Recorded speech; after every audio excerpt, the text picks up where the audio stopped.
Welcome to this video where I'm going to show you how to integrate Stripe properly with the SvelteKit application running the recently published Svelte 5. Now, the thing with this is that the code we're going to write is actually not that much, and it's not that complex code, but still a lot of people struggle with this. And the main reason, in my opinion, is that they don't really understand the conceptual background of how you actually integrate Stripe. So in this video, before we jump into the code, I'm going to first take you through the conceptual side, unless you only want to see the code, in which case you can just use the timestamps for this video. But so let's jump into the concept of what we're going to be building, which is this diagram, right? With all these different steps, we're going to be building right up to step number 6. And the way it's going to work is we're going to have a front end that's just going to have 2 buttons, right? Super simple front end. And the 2 buttons are going to be for 2 different products. The first product is a one-time payment, right? Lifetime access, basically, where you just say, okay, I'm going to pay 10 euros for this product. Now, the second button is going to be a subscription. And the way it's going to work is we're going to trigger this flow by starting on the front end by clicking on one of those buttons. And depending on which button you click, you're going to send something to your backend, right? To your SvelteKit API endpoint that we're also going to be creating, which mainly gives you the information about, which product do we want to build, do we want to buy. Now, from there, the backend is actually going to connect to Stripe. And that has a reason, because we have a secret key with Stripe that we don't want to show to anybody. So we have to hide that away on the backend. And with that key and with the information from the front end, we're going to create a Stripe session. So we're going to say to Stripe, hey, use my key. This is my account. This is the product that I want to have a user check out, that I want to have a user pay for. Create a session for that. And Stripe does that and sends us back the session information. And one piece of that session information is the ID, which is what we're going to need on the front end. So our backend just creates a session and returns the ID of that session to the front end. And now what can we do on the front end? Well, we can now say, okay, we're going to use the ID and just redirect the user directly to the Stripe checkout session that has been created, right? That's step 5. On the front end, we're just going to say, okay, we know the ID, we have our user, we're just going to redirect them to the Stripe service, because actually, when you check out, whenever you pay something with Stripe, you're going to see that for some period of time, you're going to be on a stripe.com/something website. I'll show you that later as well. Now, when you're there are 2 options, right? You're either going to successfully pay for the product, or you're going to cancel, or the whole process is going to fail, because Stripe does, right? That's the beauty of Stripe. It's going to handle the whole payment, the whole transaction, all of that. So if it's successful, you go one way. If it's unsuccessful, if you cancel, if it's failed, you go the other way. So on step 6, what has to happen is that Stripe wants to send you back to either the success or the failure page, which is also something we're going to tell Stripe about already when we create the session. But then on step 6, you go back to the front end, and that's the finish of that flow.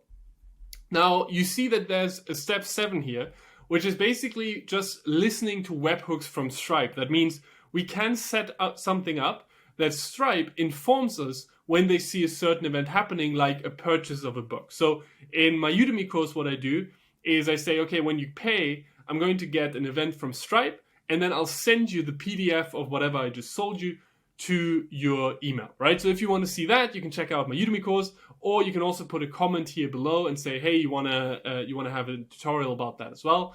I just didn't want to overload this video when most of the people are only really interested in steps 1 to 6. Now, for us to code this up, the very first thing that we can do is we can just start our Svelte 5 and SvelteKit app. And here now with the new release, right, they have their own CLI tooling, which we can just use by running npx sv create and then our app name. So I'm just going in here, npx sv create, and I'm going to call my app Stripe integration, just like that. Then it's going to ask me which template would you like. I'm going to go with SvelteKit minimal. I will use TypeScript, although you see our code is so small that it doesn't matter that much. I'm also not going to add anything here, and I will use npm. And now it will install all of that. And while that does that, I'm just going to show you the packages we're going to be using. So first of all, we're going to have Stripe npm package, but we're also going to have the Stripe JS package right here. And the reason for that is because you've already seen that we're going to be working across the stack. We're going to have some stuff that will only be rendered on the client side and some stuff that will only be done on the server side, right? And for that, we're going to have two different packages. This one here is what we're going to be using in the backend with our secret Stripe key. And this what we're going to have in our front end with our public key, which we're going to create in a second. First of all, though, let me see that everything is working. Perfect. So now we can just go into Stripe integration, and I'm going to open that up right in Visual Studio Code. There we go. In Visual Studio Code. And now here, I'm going to open the terminal, just like that.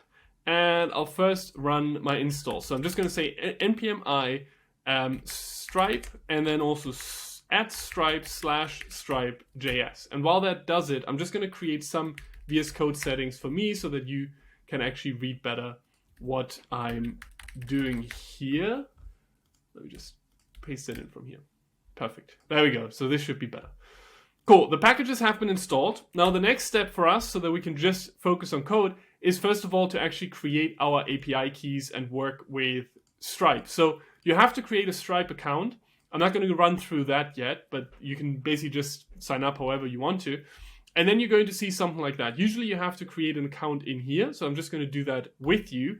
And I'll just call this YouTube tutorial, which was also going to take a couple of seconds.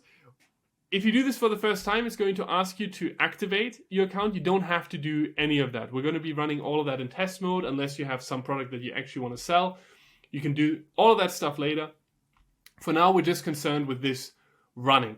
And you're going to see here already that you're going to have a publishable key and a secret key. But if you don't see that here, you can just click on developers, and then you get this dashboard where you can click on API key. Now the publishable key is the one we're going to be using on the front end. So I just clicked on that to copy. And now if I go back here in my source directory, sorry, not in my source directory, my root directory, I'm going to create the .env file, and I'm going to say here I have a public Stripe key. And you can name this anything you want here, but you have to name it public, because only then will you have access on the client side. I'll talk about that as well when we're going to bring that in. Now, if you have environment variables that you only need on the server, you can name them whatever you want to. So here I'm going to say secret Stripe key. And for that, I'm going to reveal my key right here and click to copy. Just make sure that you have that in the right way. The public key is the publishable key here that has the PK at the beginning, and the secret Stripe key has the SK. Perfect. Now, the next step for us is to actually create the products. So we're going to have two products, and we can just click on product catalog and then say create product right here. The first one here will be the lifetime access product, right? One-time payment. And I'm going to say it's a one-off, and the amount required is 10 euros, right? And when I click add product, we'll see we now have one active product. Perfect. I'll create the second one, and we'll go, this is the subscription payment, which is a recurring payment. And again, that's going to be also 10 euros, but monthly, right? Billing period here is monthly. Now, when I click add product, we see both of them have been created. But one thing here that we need, because we want to distinguish them on the front end, is we need to know their pricing IDs. And for that, it's a little bit hidden away in Stripe. You have to click on the product itself. And then here, when you see pricing, you have these three dots right here. You click those and then click on copy price ID. So it's very important you need the price ID, not the product ID. Okay? Perfect. Now, we're not actually going to put that into our .env file, but instead, we're going to go into our actual application. So let's first start that by running npm run dev, and then we see here that we have this standard SvelteKit app right here. And what I'm going to do is, just for now, before I create any buttons or anything like that, I'm going to go into my page.svelte file, remove that, and add my script tag, like that. And in my case here, I chose to have TypeScript. And I'll just say here, this was for the subscription payment. I'm going to have a subscription price ID constant, where I just paste it in right here. Perfect. Now, I'm going to do the same thing for my lifetime access, just like that. Copy price ID and then say const lifetime price ID, just like that. Cool. Now, the thing why I did all that is because now I can actually I don't need Stripe anymore for any of this. I can close all of that, and we can simply focus on writing the code. Before I close the .env file here, I'm also going to say I want to have the public front-end URL saved to this. So on my local environment, it's just going to be localhost 5173. We'll need that later when we create the session to forward the user to either the to the success or the failure page. Perfect. Now I want to have those two buttons, right? So we're going to go back to our application now. That's the only thing really we need to worry about now. And we're going to create two buttons. And with Svelte, we're just going to say we have a button here where we're going to say one-time payment, or let's say lifetime access, buy lifetime access. And then we're going to have a button that says buy subscription model, like that. And I'm just going to add very quickly some styling here as well, just because I don't want it to look like that. I'll wrap all of that into a main tag like this, and then I'll say main should be a flex container, justify content center, align items center, flex direction column, like that. And the button here, I want to give a width of 300 pixels, a height of 60 pixels, background color of black, and text color of white. And there we go. Okay, and let's also just give it a cursor of pointer, like that. Okay, so we have two buttons here, and we want to basically do the same thing for them, which is buy the product. And that means here on the front end, we want to send some information about each of those products to a backend. So how can we do that? Well, we need to add an on-click function to these buttons. And in Svelte, I can just say I have an on-click function like that, and then say here, button clicked, right? Now, if I go into my button, I could add this like so. So I can just say, I can just use the shorthand and say, if the on-click property is named in the same way as my function, I'm just going to pass it like this with the shorthand, right? I don't have to do on-click equals on-click. But the problem here is that I need some input, right? Because I need to know which of those buttons have been clicked. Because now if I do it like this, both of these will trigger exactly the same thing, and there's no way for me right now to figure out which button has been clicked.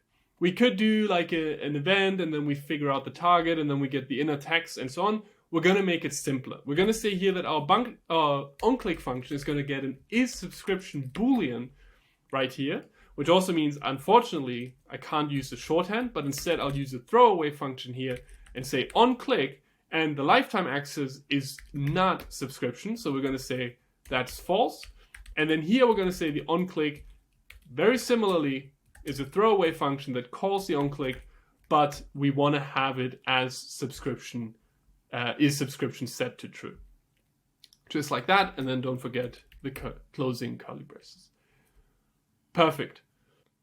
Now, in order for us to now send all the information we need to the backend and then redirect to the created Stripe session, what we want to do is we want to load Stripe here on the front end. So we're going to bring in load Stripe, and sometimes my Visual Studio Code doesn't finish up the imports, but it should be something like that. So load Stripe from @stripe/stripe.js, and we want to create our Stripe instance right here in the on-click function. So we're going to say here Stripe equals await load Stripe, just like that. And then what it takes is the publishable key, and that is our public Stripe key right here. Now let's hope my Visual Studio Code is going to be a bit better.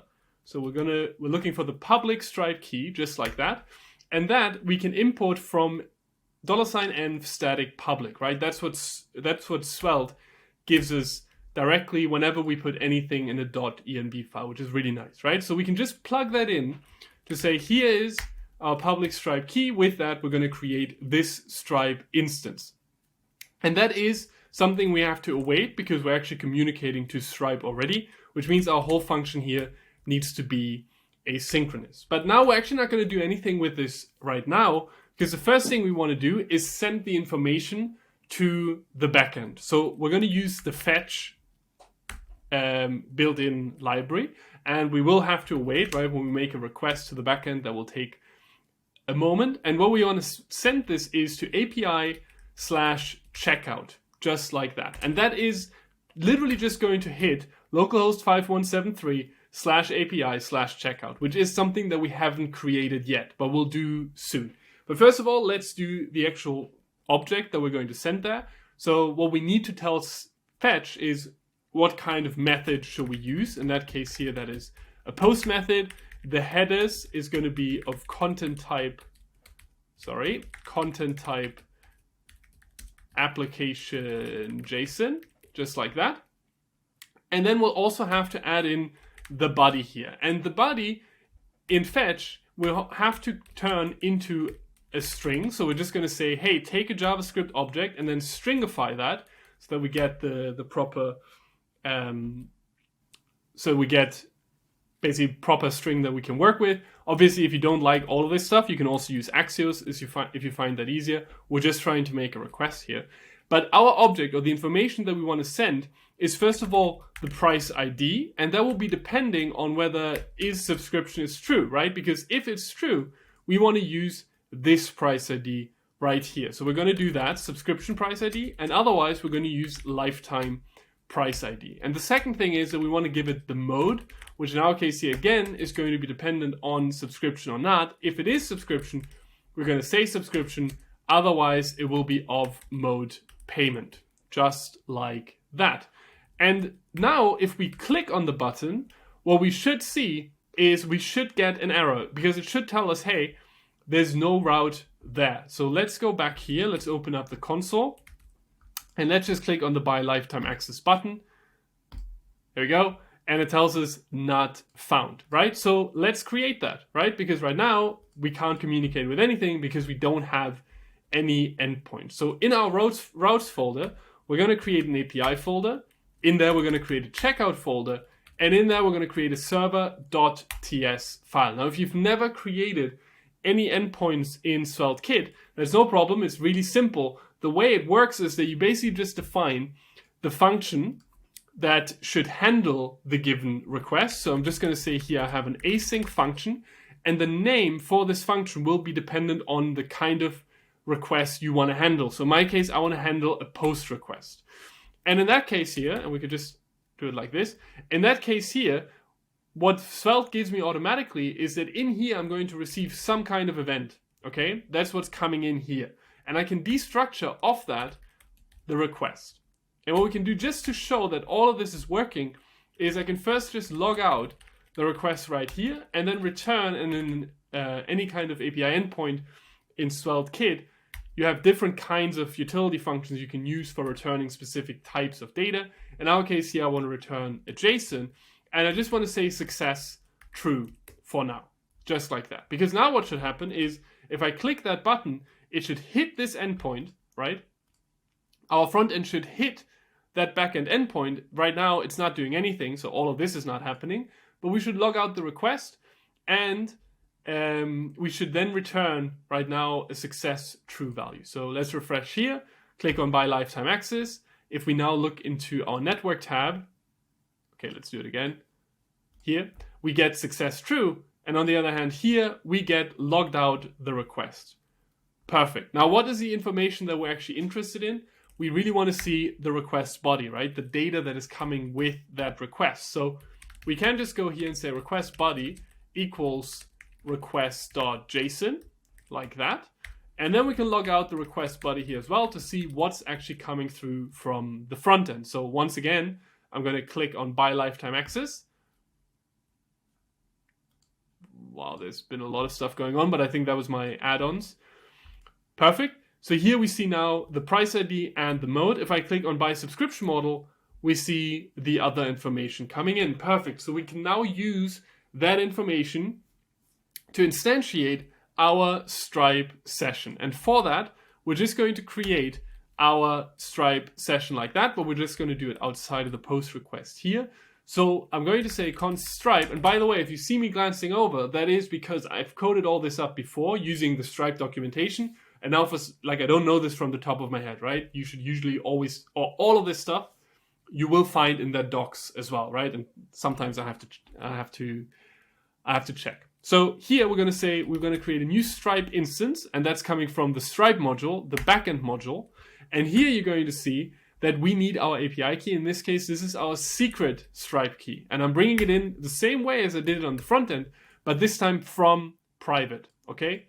And now this here creates our private Stripe instance. And with that, what I want to create is checkout.sessions.create, right? I want to create a checkout session, a place where our user can actually pay for whatever product they've chosen. And I have to await that because, again, we're communicating with Stripe, and that here I'll save to a variable called session. Now, create needs a bunch of information, right? So first of all, we're going to need the payment method. And by the way, we have to feed that in as an object, otherwise it won't work. We're going to have the payment method types, and this is an array. In my case, I'm just going to put card in, and then we need the line items, right? What is the user actually trying to buy? And you can put multiple objects in. In our case, it's just going to be one object. They're interested in either the lifetime or the subscription product. So here, I'm just going to say the price is going to be price ID, and the price ID sits on the request body.price ID right here. But I can also just go in here and just say I destructure it right away, right? And I have the price ID and the mode like that, and then I can go in here and say price ID. You could type this, you could say what this is coming back as, but I think for this example it's a bit overkill and we know it's going to work. So we're just going to leave it like that. And then we also have to say what's the quantity the user wants to buy. And in our case, again, just one makes sense. Then we have the mode, which is just either subscription or payment. And it will be dependent on this. So we can just say mode. I mean, we could write it like that, but that's duplicated information. We can just use the ES6 shorthand and say mode, comma. And then the last two things here is what I said earlier in the video, right? The user is either going to be successful making the payment or unsuccessful. If they're successful, we need to give Stripe the URL where they need to forward the user to. And here, that's why I use the public frontend URL. We can just plug that in and say that user should go to checkout success. And if it's a failure, we're going to get the cancel URL as checkout/failure. Just like that. And now here, we're not going to return the JSON with success true. Instead, we want to return the session ID to the front end, because remember, that's the whole point of doing all of this, because we want to be able to create privately this session here and then let the front end handle the redirection of the user to the Stripe page. So let's do that, right? Let's go back to the front end here. And first of all, let's actually check that all of this is working. So if we go into our network tab here one more time,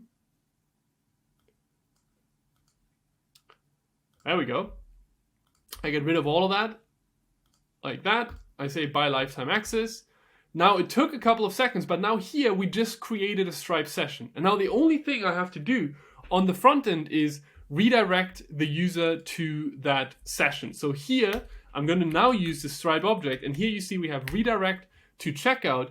And what do I have to put in here? Well, I'm going to use what I get back from the backend, which is first the response like that. And then I can, similarly as to how we did on the backend, just say I want to use response.json to get whatever body is on that response.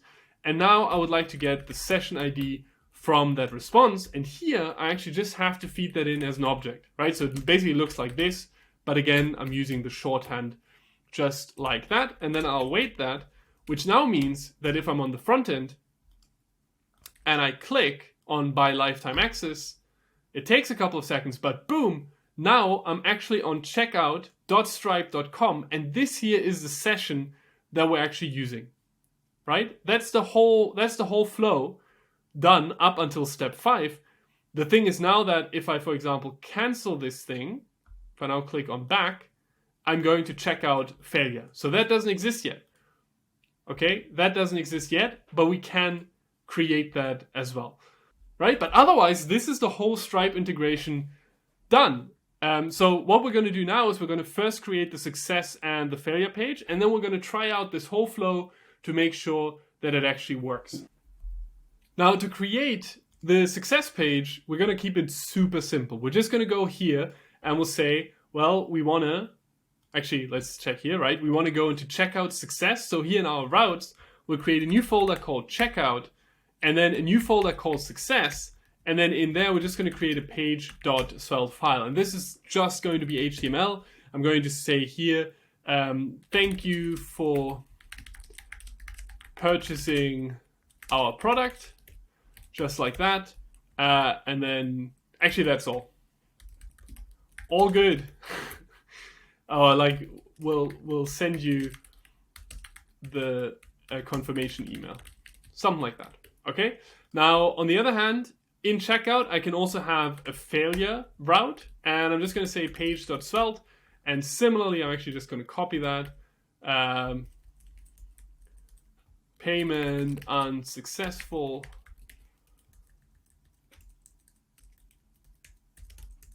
And then, what did you do? What the hell did you do? Why does this not work? Okay, so now that's the whole flow done. So if we... This was our failure page. So if we go back to our main page and I say I want to buy lifetime access just like that, and I can now put in my data, I'm just going to use, yeah, perfect. I'm just going to use my Stripe credit card just like that. And then I'll click on pay. And what should happen is that all of this should go through. And then now, thank you for purchasing our product. We'll send you the confirmation email, which now means that also if I go to my account here and I check my payments, I see that I now have a gross volume of 10 euros. Beautiful. Now let's go back to our main page and try the same thing with the subscription model. And I'll just put in my data one more time, like that.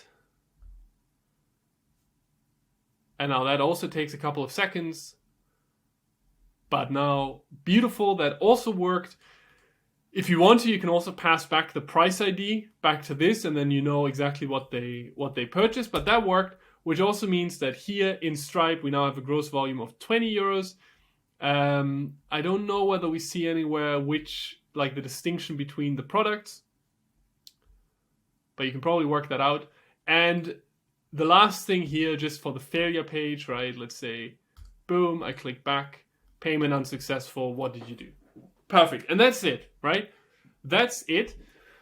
That's all the code we had to write. That if you go back, right, we literally just wrote an endpoint here that creates a session, and we have on the front end this function here, right? So overall, maybe 20 lines of code, something like that for the integration. So it's really not that much. It's really mostly important that you understand how all of this interacts so that you can set it up yourself without getting confused by those errors.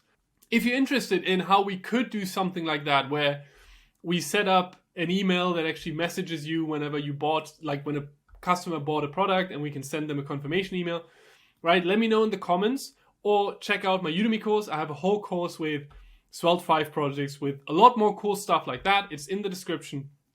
If you want to learn anything else about Svelte 5, just put it in the comments as well. Right now planning on doing a lot more tutorial videos like that on stuff that I haven't found myself on YouTube yet. So if you have any topic that you're interested in, just let me know. And otherwise, I hope I see you in the next one.